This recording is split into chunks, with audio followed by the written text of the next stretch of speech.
এরপরের প্রশ্ন যে তানিম খান, ৬ মাসের বাচ্চা রিকেটস রোগের জন্য কি করা উচিত?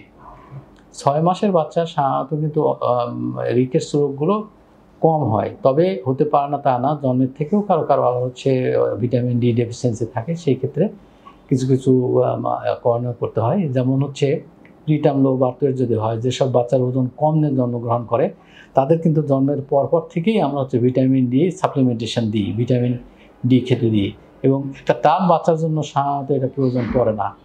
যদি কিছু কিছু জেনেটিক কারণ আছে যেখানে হচ্ছে ভিটামিন ডির অভাব অভাব হয় না, কিন্তু ভিটামিন ডি থাকলেও সেটা কার্যকরী হয় না, জন্য রিকেটস হয়ে থাকে। সেক্ষেত্রে আমি বলবো যে যদি স্বাভাবিক ভিটামিন ডি খেয়ে যদি রিকেটসের মতো মনে হয়, রিকেটস সাধারণত আপনাদের স্বাভাবিক মানুষের বোঝার কথা না ডাক্তার ছাড়া, এরকম ক্ষেত্রে কোনো সন্দেহ হলে একজন ডাক্তারের পরামর্শ নিলে আপনি দেখবেন যে আপনার বাচ্চার রিকেটস হওয়া থেকে রেহাই পাবে।